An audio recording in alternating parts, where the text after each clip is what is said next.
But this is what I'm saying. I was like,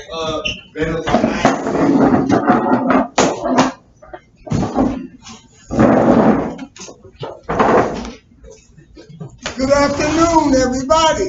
good afternoon, Gary O. My name is Gary Owen. I'm a grateful and responsible recovering addict. As always, I put emphasis on those two aspects of recovery, gratitude and responsibility, simply because I'm an addict who truly believe that as long as I keep those two aspects of recovery, gratitude and responsibility, I will never ever relapse. It's only when I become ungrateful and irresponsible that I use. So what do I do? On a daily basis, I do my very best to keep it simple. I may not know everything to do, but damn it, I know what not to do. Hey, gentlemen, sorry. I'm trying to do group.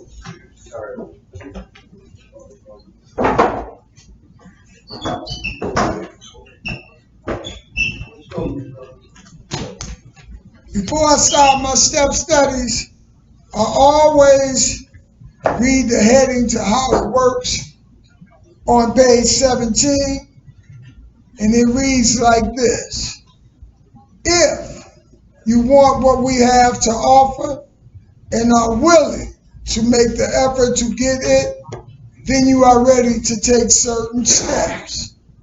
These are the principles that made our recovery possible. In other words, without these principles, recovery ain't even possible. Excuse me for a minute. Hey, brother. Talking to my counsel. Yeah, but you talk to your counselor outside the group. I remember that for next time.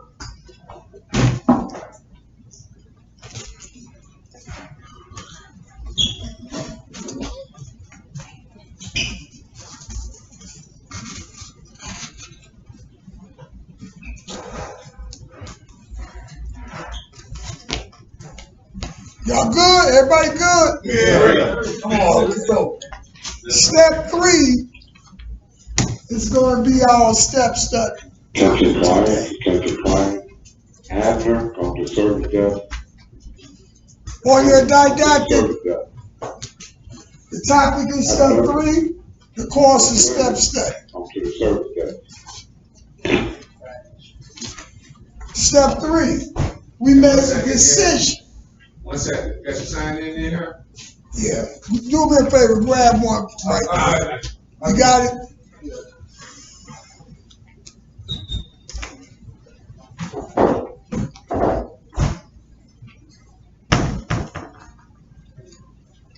This one of them days. This one of them days. We'll be all right. Don't be all right. We just gotta get into it. That's it. I gotta see that.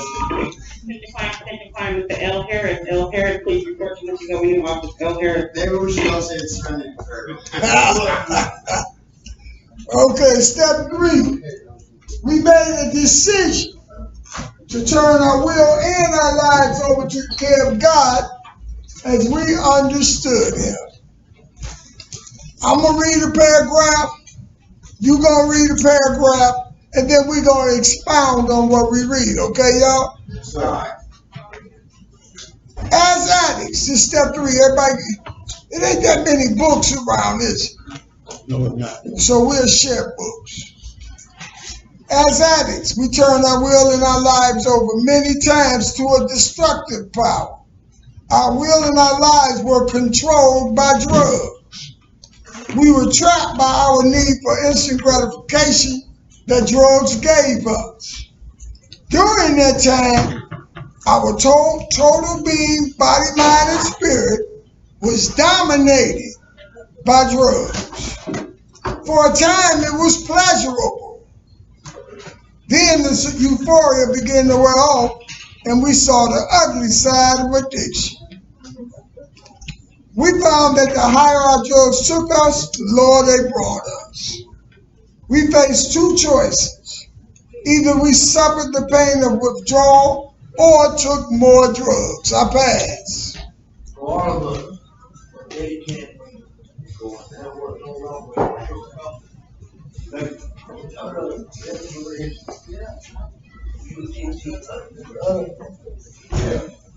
In other generations, we look for my God of number. Jesus Christ, turn our lives, turn our will and our lives to the care of God.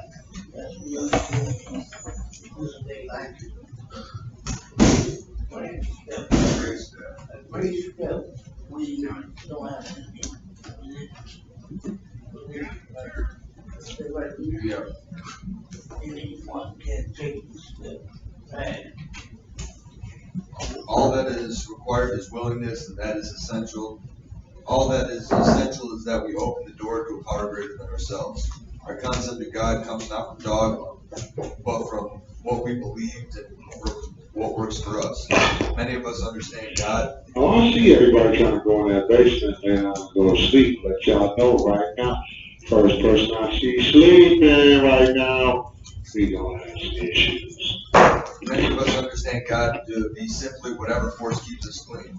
The right to a God of your understanding is total and without catches. Because we have this right, it is necessary to be honest about our belief if we are to grow spiritually. We found that all we needed to do was try. We gave our best effort. The program worked for us, and it has worked for countless others. The third step does not say we turn our will and our life over to the care of God. It says we made a decision to turn our will and our life over to the care of God as we understood Him. We made a decision. It was not made for us by the drugs, our families, a probation officer, judge, therapist, or a doctor. We made it for the first time since that first high. We have made a decision for ourselves. The word decision implies action. This decision is based on faith. We have only to believe that the miracles that we see working in our lives of clean addicts can happen to any addict with the desire to change. We simply realize that there is a force of spirituality growth that can help us become more tolerant, patient, and useful in helping others. Many of us have said, take my will and my life. Guide me in my recovery. Show me how to live. The relief of letting go and letting God help us to develop a life that is worth living. Surrendering to the will of our higher power gets easier with daily practice. When we honestly try it, it works. Many of us start our day with a simple request of guidance from our higher power. Although we know the turning it over works, we may still take our will and life back. We may even get angry because God permits it. At times during our recovery, the decision to ask for God's help is our greatest source of strength and courage. We cannot make the decision often enough. We surrender quietly and let the God of our understanding take care of us. I bet. First, our heads real with the question, what will happen when I turn my life over? Will I become perfect? Well, we may have been more realistic than this. Some of us had to turn in as an experienced NA member and ask, what was it like for you? The answer may vary from member to member. Most of us feel open-minded, willingness, and surrender are the keys to this step. We have surrendered our will and our lives to the care of a power greater than ourselves. If we are thorough and sincere, we may still notice a change for the better. Our fear are released, and Our fears are lessened. our fears are lessened, and faith begins to grow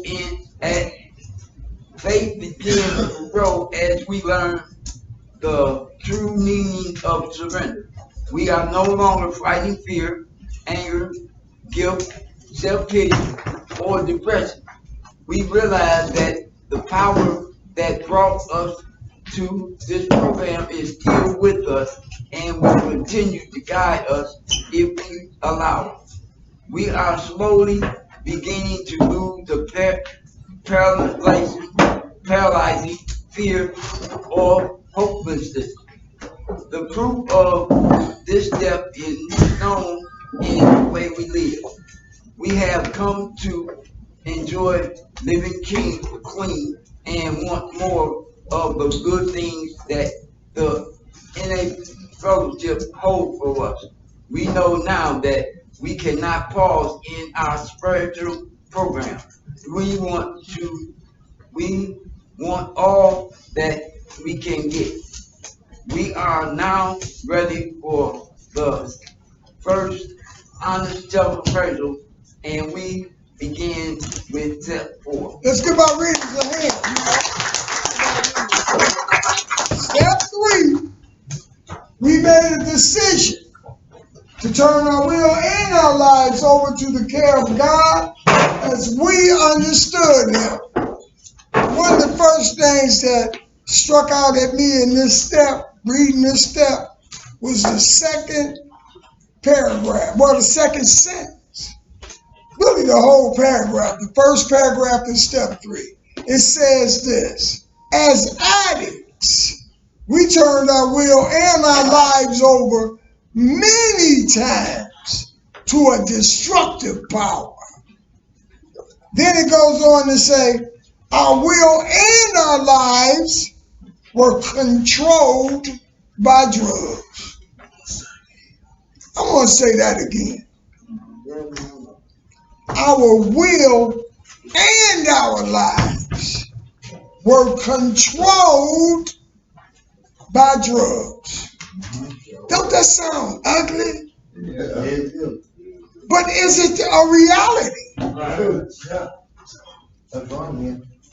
When I look at that and I say to myself, but I'm a man. I care. My gender. Well, if I'm being a man, why would I choose to allow a substance to control my every move? Because that's all it is. When you say our will and our lives, you're talking about your every move. Something controlling our every move outside of us. And guess what? We choose that. That's utterly ridiculous and downright preposterous. We choose that. Now, that's the insanity of it, right? That's really step 2. But step 3 speaks of this. I got a decision to make. And I made a decision. And part of that decision is I choose not to do that no more. Is that right or wrong? Right. So in order for me to not make a decision, a bad decision like that, what's the best remedy for it? Boy. Can anybody tell me? Well, let me. Avoid it. What is it? Avoid it. Can't avoid it. That's one of them. Surrender. The best remedy is this.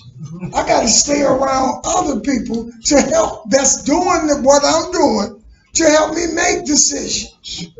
In other words, the decisions I make when I'm all alone and I'm by myself, they ain't never worked. I need help. in making those kind of decisions. Right, Mike? Right. See, because it used to be a time when I don't need no damn help. Pour honey on me and put gym shoes on the back. I don't need no help. Because our egos got in the way. That's right. But when the pain finally outweighed the pleasure, I got home. Yeah, I need some help. But now, once you get the help, once you get the help, and you get a few days under your belt, I don't need no. now you want to take your will back. You forgot why you came here in the first place. Come on, Gary. So that becomes secondary now. You don't like meetings no more. Right. I want to. Meetings are boring all of a sudden. I need a free day. Shit. Tell the truth, bro. See, that's what happens when you get a few hours of relief in your life. If you don't stay focused. I got this shit now. I don't need y'all. I don't need to hear nothing.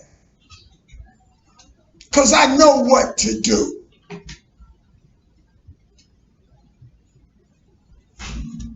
If I could make meetings using, I might have said something. Let me break that down. When we was at them dope houses and shit, excuse my language, because I'm being recorded. Those were meetings. Users meetings. Think about it. Everybody in there was users. Right. And we talked a whole lot of stuff. And it was all right. You know why? Because it was somebody there always that was worse than me. Turn the light down. That was in worse shape than me. Agreed. So we could identify. But over here, when you got to go to a real meet and learn some steps,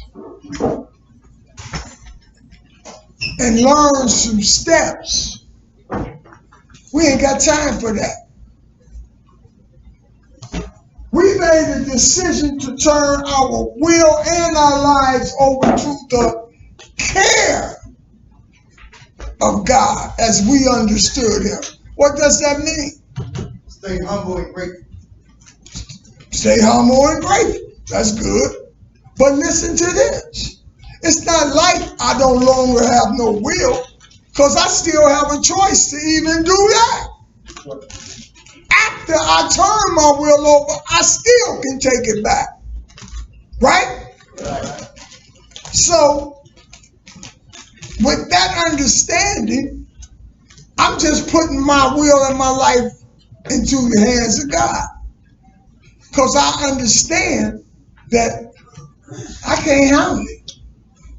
Y'all got that? Because see, I got to get out the way.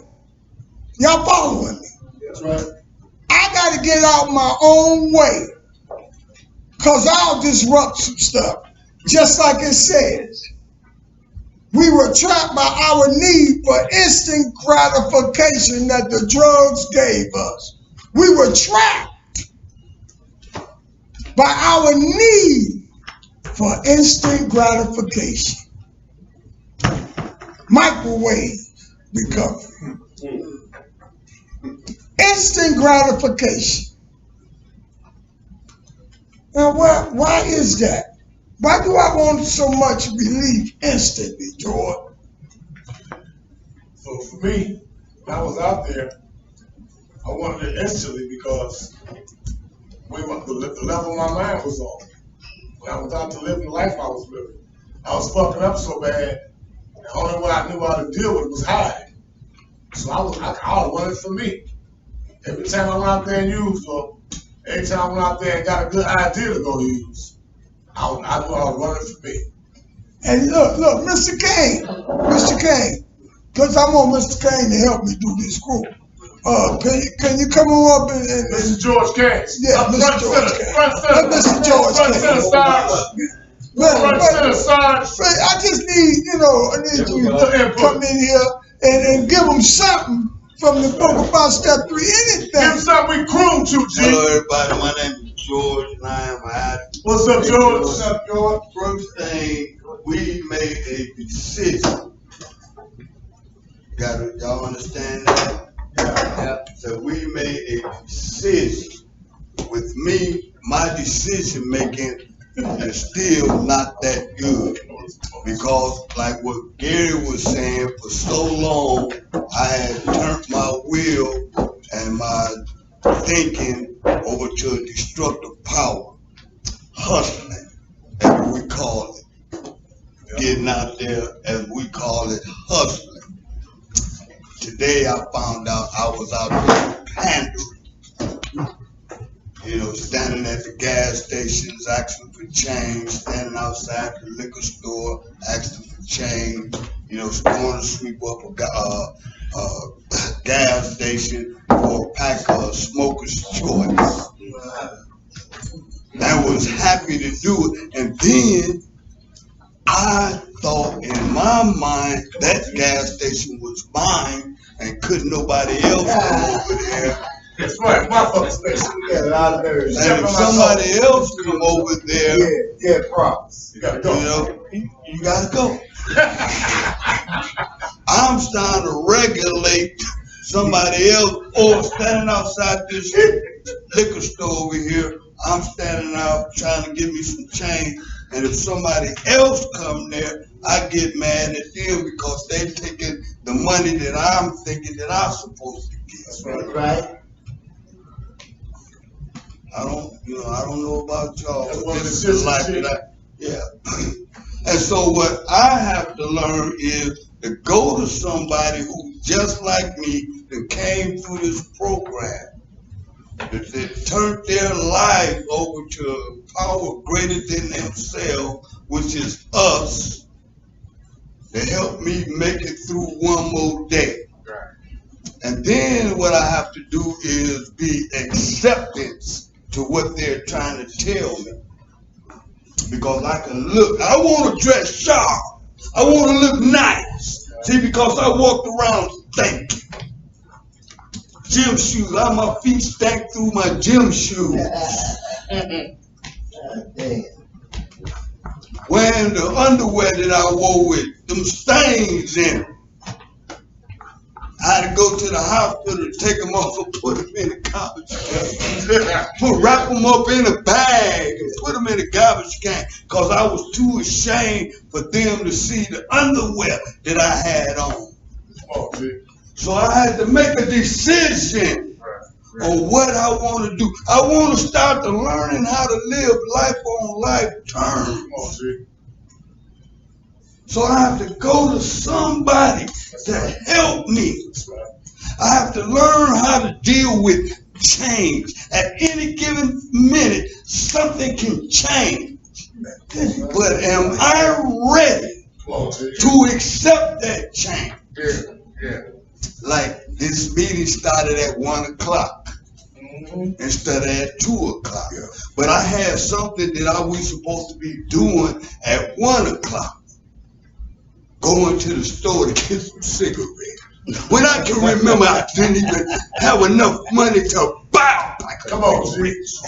Come on, get out of But something changed. But then, because it changed, I done got all conflicted. Instead of having patience, Gary, to find out what's gonna happen. They're gonna let me go to the store. But because I got a grandiose behavior, I want what I want right now. What happened? Why I can't do this? Why I can't do that? So I got to make a decision to turn my will over to a power greater than myself. And I'm glad you brought that up, George, because the next question would be, have you made a decision? What decision? See, This is a real question for everybody, but especially the newcomer. That's right. Okay, well, you say, well, yeah, I want to get right. I do. I really want to get right. Well, you got to make a decision that says it ain't me that I got to make decision about. I got to turn this over. Right. You understand what I'm saying? Okay, well, how do you do that? Well, God is invisible. I don't. Okay, you don't have to look at it like that. But look at it like this. Your higher power, turning your will over and your life over to your higher power, it ain't nothing but this. Anything that my higher power want for me is best for me. Damn right. Damn right. I can't say that about me based on the evidence. Y'all agree with that? That's right. So, if I could turn my will and my life over to a destructive power, why can't I turn it over to a power that will make me better? Right. Come on, mister, I gotta hear you. Right. Hey, Lamar, that's how it was when I first got back out. As far as like how you say trying for yourself, when I went, I never did the quarantine thing, but when I was older, I was like, what I gotta do that I didn't do before was sit serious. But when it got revealed to me, I took it and ran with it. Because I read it was saying that I supposed to be so. So he gave me the grace to live so. So when I made it over here, asked what do I need to do to change that I didn't ever do before. Honestly, I got the parts where I had to change the parts and find the parts of my weaknesses that made me go out and go pick up. So when I wrote them down, I practiced them and get them in here before I leave. This time before this time for me to shoot up out of here, fuck my time to start playing some shit. I asked him honestly, like, what plan do you have for me I can work that I can put in my life that I can take it around with? And when you say you came to realize, you know what that's really saying? I had a spiritual awakening. Damn right. And it's like this. What Mr. Kane was saying, when he was saying he could smell his feet through his own gym shoes, and you know what that was? He had got to a point where he was so disgusted with himself that change had to occur. Have you got to that point yet? Have you gotten to the point where you are so disgusted with yourself, not with nobody else, with yourself, that change has to occur? That's where you gotta get. If you ain't there yet, you got some more pain to go out there and get. For real. And it's just a fact. Because you gotta get to that point where you sick and tired of you. And if you ain't got there yet, guess what's gonna happen? You gonna come to meetings and be on Finkel and Green Line at the same time. That's right. Your man, your body here, but your man. That's what's gonna happen. That's right. Cause you ain't ready. You ain't ready. And if you blessed enough to make it back, that's right. You'll be back. That's right. With another stint here in this basement. Right. What you say is getting on your nerves so bad, you'll have to come back again. I got a question for you and Mike. And y'all just bear along. Would that destructive power? Would that destructive power be in my mind? Yeah.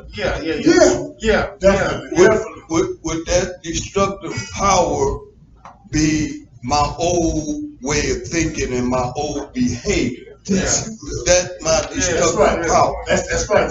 So for me to get through my old thinking and my old behaviors, I think I'm gonna have to go to somebody, because my old way of thinking will come up at any given time.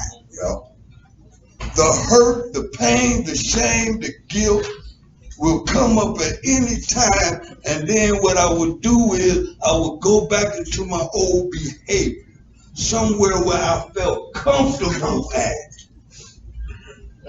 So I think my destructive power is in my mind, which comes down into my behavior. That's right. And that's exactly what it is. Because it's our thinking. We have a thinking disease. It all evolves around the way we think. If I'm not careful, I'll think that I'm all right now. I'm good. If I'm not careful, I can handle one more. You know how I know? Because I've done it before. I've done that plenty of times. Got clean for a while. Shit, how many times I do it when I go to the county jail? Same. You see, the thing is to harness your thinking, right? Now, there's the power to harness your thinking. Okay, now, I don't care who you are, you gonna have the goal. Okay, let's say you run into a situation, okay, and you don't know quite how to handle it, right? First thing you're gonna do to make yourself comfortable is take your whatever your drug of choice is. You got the power to think of taking it or not taking it. But you gonna think, where's the midline in between the two? I mean, you know wrong, right? So everybody say, I'm gonna do the right thing.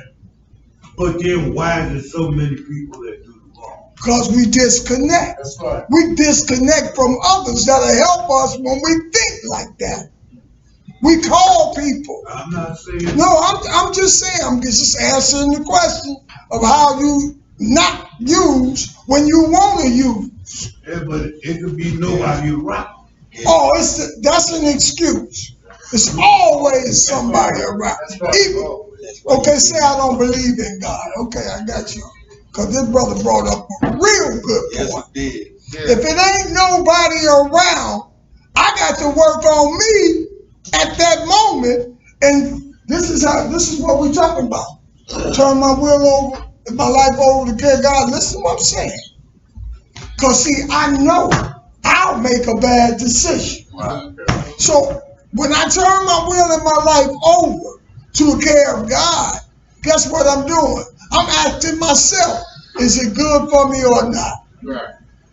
When I'm by myself, is that good for me? That's the thinking that we have to do. That's ever been good for me? That's the effort that we have to make. You follow me? I know where you was going. You was on point. That was good. Right. The thing is, when we alone, an addict alone is what? In trouble. In bad company. We have to reach out for others. I don't care what time it is. That's why it's important to have phone numbers. I don't care. I remember calling Mike at 2 in the morning. Yeah. What you want, Dad? What's going on? But he was there for me. That's right, yes. He was there for me.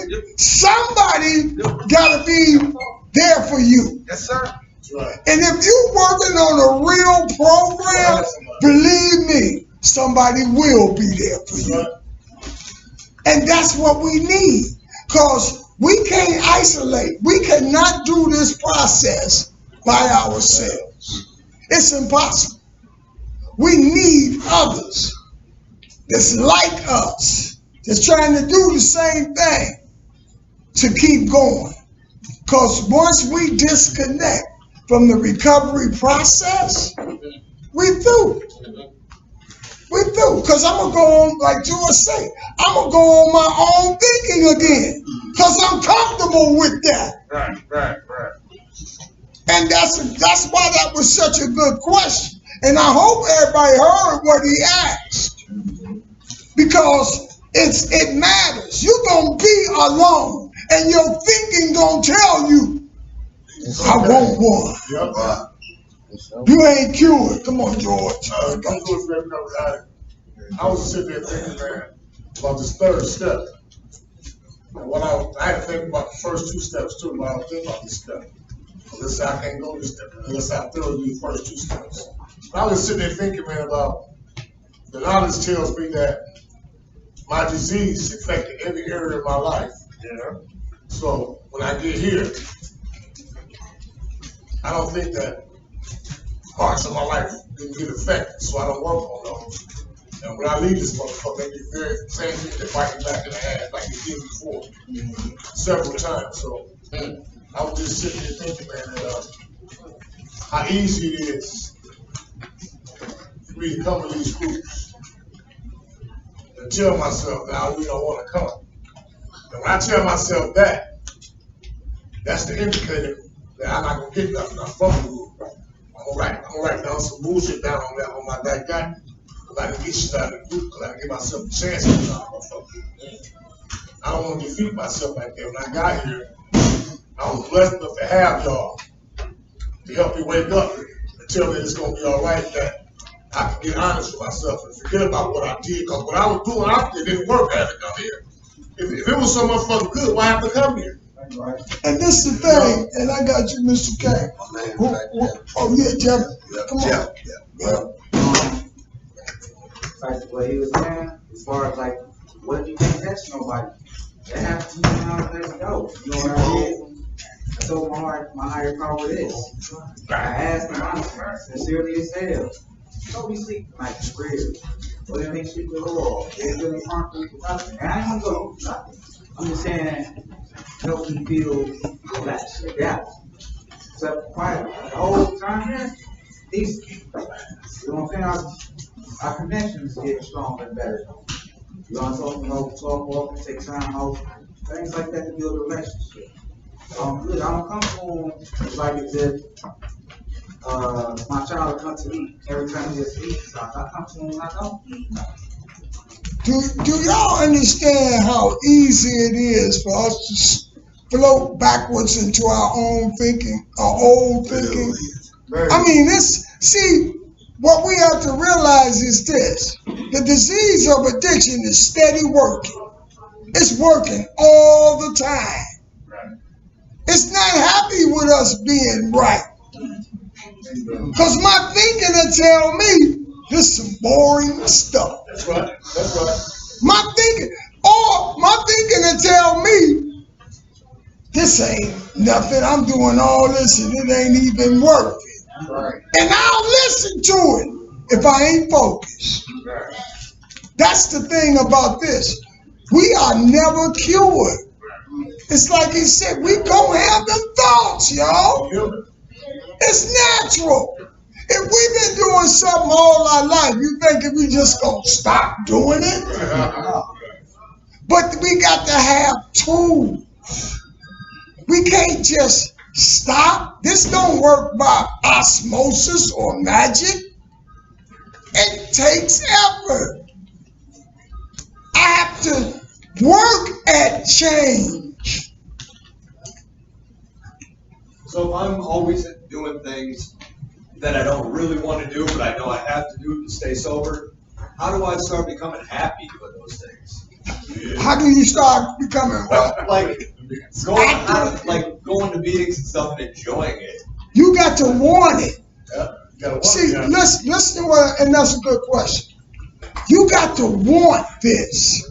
It can't be just a need.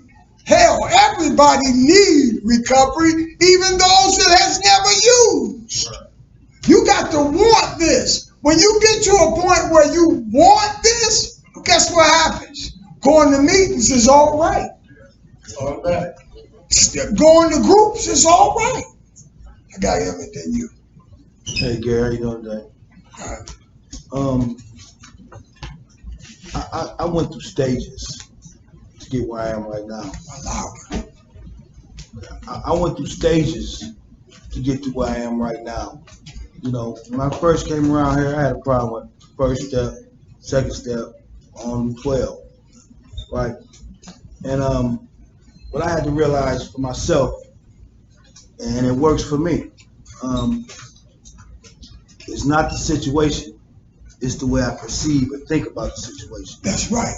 And if I That's right. if I think about the situation this way, and if the way I'm thinking about it making me feel some type of way, then I gotta sometimes walk away and think about it, come back and then think about it a different way. And my thoughts is gonna change everything else. I mean, that's just what I came up with.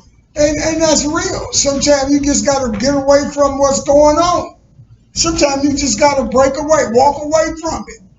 And sometimes you gotta have your own perception of the steps. That's why I do my own analogy of step 3.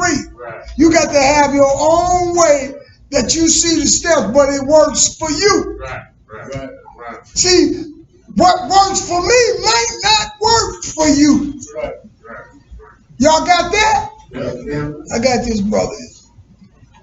Like he was saying, how do I get happier or find happiness in meetings? When you walked in the doors, were you instantly happy? Oh, no, I wasn't instantly happy. I was glad. You got that? It's a difference. Big difference. It's a difference. What you got to understand about happiness, though, is this. Happiness lives within. Can't nobody make me happy but me. Never. Somebody else can contribute to my happiness, but I make me happy. If I wake up in the morning and I say, oh, this is a messed up day, that's the kind of day it's going to be. But if I wake up feeling good about me, about life, basically that's going to carry me through the day. I guess what I'm asking is, what was it like for you and how did you get to that point? How long did it take? I'm going to tell you the truth. When I first came, the first time, because I came twice, first time, I just wanted a break. I'm telling you, I'm answering your question. I just wanted a break. I just wanted a break from the pain. That's for real. And I wasn't, all I wanted to do was get back to being clean and go back out and do what I've been doing. Right. And I thought that would work. But the second time I came, that's when I was tore out the frame. And that's what it took for me. And I found out when I walked through the door, this is real, y'all. I want y'all to hear this. They had the meeting going on. And the secretary report was going on. And then my man held up the basic text and said, $10. This is the basic text. Y'all know what we do on that. $10. I had about $7 in my pocket. I turned around. I said, I got 7. Can I owe you 3? I asked the man for some credit for a book. That's how serious I was. Oh, we stopped. They stopped, looked at me, and said, yeah, he should be able to get that credit on a book. And from that point on, that showed my sincerity. I was for real this last time. I wanted this so bad. And that's what I'm going back to when I was saying you gotta want it. I needed it the first time. That's why it didn't hold. You got to want it. That's what holds. But it don't hold unless you stay focused. Because I can want it today and in an hour from now, go and get high. Come back and be with you. That's right. I could relate to that, man, because I really want to be successful in life. See, every time I get close to it, I make the wrong decision, okay? My decision making is messed up because I done had some good times getting high, okay? It seems like the more I learn this thing, it seems like the more I think I'm becoming more successful and having fun getting high. Until the shit run off, or y'all run out of money, y'all run across the shit like that. Right. And that's gonna happen. We gonna run out of money. Oh boy, just a couple hours ago, up to me, I'd be getting high. Well, listen, I got you, Jordan. Listen, on the real tip, if there was no pain or consequences, I'd be high as hell. Right. I mean, that's just real. But that's not possible. And it's not reality. It's gonna be pain and consequences. Yeah, but see, my dumb thinking had me thinking I'm a successful drug user. Well, that's the deceit. That's what it's supposed And see, that's why we have to learn how to think about our thinking. Come on, George. That's the reason why I kept going back. Because every time I would get clean, I would never get no recovery.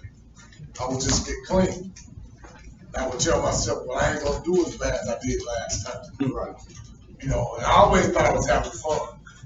But in reality, I was killing myself. Because the end result was always the same. I became a nothing ass motherfucker. And if you call becoming a nothing ass motherfucker fun, then I oblige you to go back out there. Right. But ain't one of them motherfuckers fun to me when motherfuckers came to turn my lights out.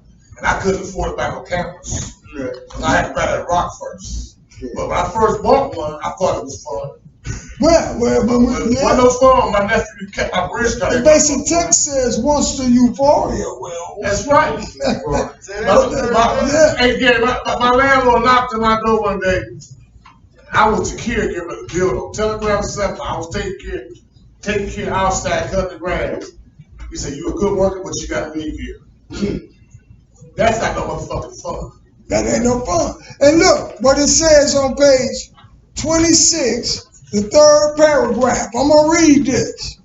The word decision implies action. This decision is based on faith. We have only to believe that the miracle that we see working in the lives of clean addicts can happen to any addict with the desire to change. Yeah. Hey, how y'all doing? I'm Mr. Jack. What's up? Gary, I'm sitting back here listening, and did y'all hear what he just read? Yep. Let's read that one more time. And I'll tell you that last thing. What, this brother here? No, read what you just read. Oh, what I just said? Okay, the word decision implies action. This decision is based on faith. We have only to believe that the miracle that we see working in the lives of clean addicts can happen to any addict with the desire to change. And that's when George talks about that second ignition. Yeah. There's another part to what he's talking about. You gotta want it. You gotta And one of the That's reasons right. it said, if you want what we have to offer, Yeah. and you willing to go to any limit to get Any it, limit. then here are the steps that we took to get it. Yeah, right. So now, I want it, but am I willing to go to any limit? The way I went to get my dough. Am I willing to go to any limit to get what Mr. Owens has to offer, what Mr. Jackson has to offer? Am I willing to go through the pain? Which I heard a question over here that said, what happens if you here and you don't really like being here? And it took me back to me not wanting to be here. And that's why I brought up the first time. That's right. I had to believe. Yeah. Because see, I used to think I was the only one that felt like that.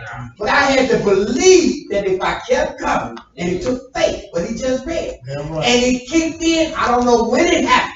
That's But all I know is I trusted a power greater than me, which is in step 3, and I'll be damned, I can't tell you exactly when, but ain't no stopping me now. And, You know what I'm saying? Go ahead. that's right. And look, tradition 3. This is why I say, do your best to get a basic text. Tradition 3, the first paragraph. I'm gonna read half of it. It goes like this. This tradition is important for both the individual and the group. Desire is the key word. Desire is the basis of our recovery. In our stories and in our experience of trying to carry the message of recovery to the addict who still suffers, one painful fact of life has emerged again and again. An addict who does not want to stop using will not stop using. They can be analyzed, counseled, reasoned with, prayed over, threatened, beaten, or locked up, but they will is that? The question is, do you really want to stop? Another question, Gary, is how many of those have you already been? How many of those things already happened to you? All of them have happened to me. All of them. Right. I don't want to. Because I didn't want it. Then. Next thing is this death. Oh, Mike. Oh, Mike, give me something, Mike. I don't want to die like you. Right. Hey y'all. He had me to come up there, so it ain't my fault. It says here, I was listening, said, as addicts, we turn our will in our lives on many times to destructive power. That destructive power is the disease of addiction, right? We did it many times, right? Because what happens before we use, it starts right here first, right? We get that thought, then we gone, right? Am I right? Yeah. So then it says here, we made a decision on our will. You know what our will is? I think. Yep. Right? And then our lives, how many lives? You know how many lives we had when we was out there using? How many actors we played? You know, we played the dope game. All the masks. All the masks. Yeah, all the masks. So now we need help from a higher power to turn, so we can turn our will our life off, so we can take off all the masks, cause we had a bunch of lives that we live out there, and we want to do what we have to do, so we don't have to go back out. So when we go back out there, please come to the front of the chair. Mr. Wafer, please come to the front of the chair.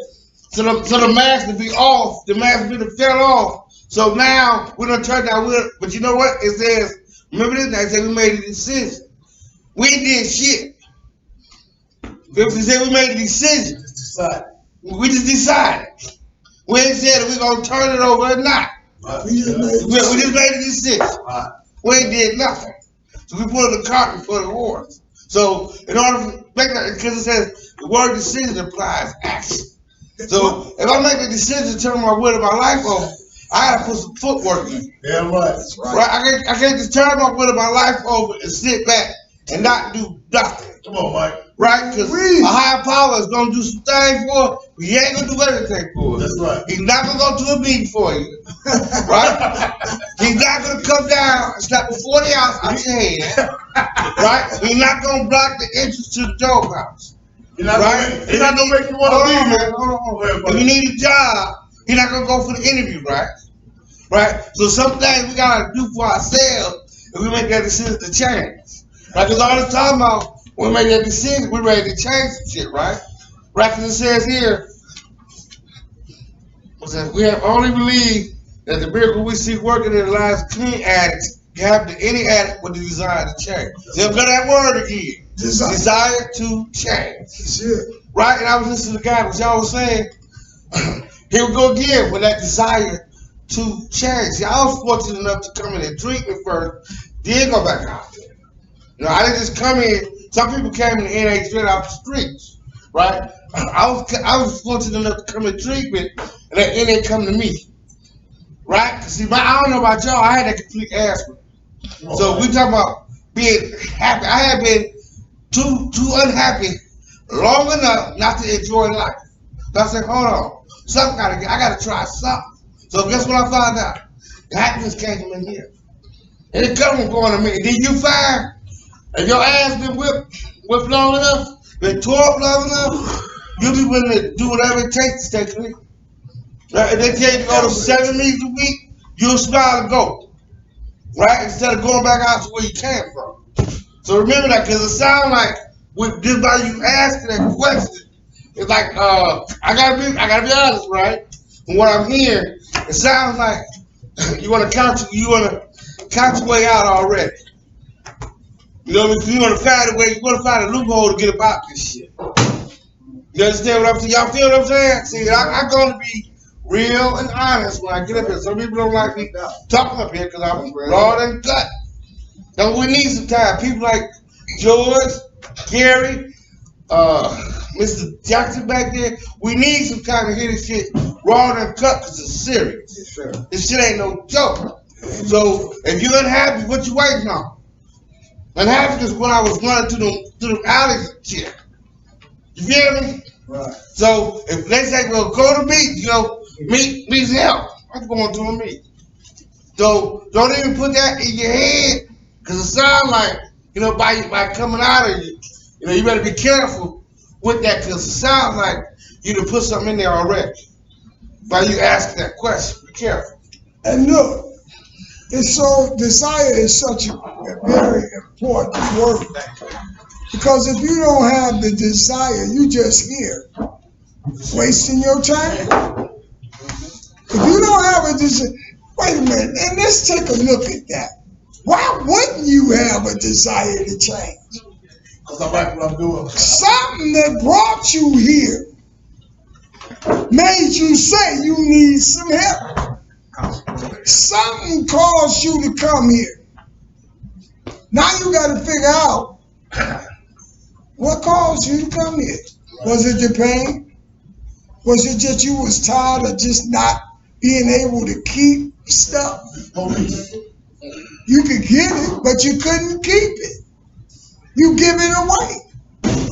Was you tired of the fact that you wasn't even getting mail because you didn't have a house for it to come to? Oh my goodness. Come on. Because see, I remember that. I remember seeing the mailman and had a moment of clarity, not a spiritual awakening. Okay. A moment of clarity. That was my house. And guess what the moment of clarity was?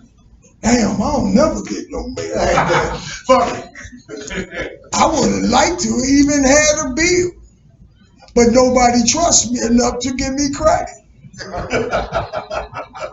See, I got you, George. See, that's the thing. Some of us haven't even established credit. Do you know I was 54 years old when I established some credit? Right. Because my thing was spending credit cards. I didn't ever have a credit card on my name. Now, if you ask me what's in your wallet, I got some credit cards, but I don't use them because I'll take that to the extreme because I'm an addict.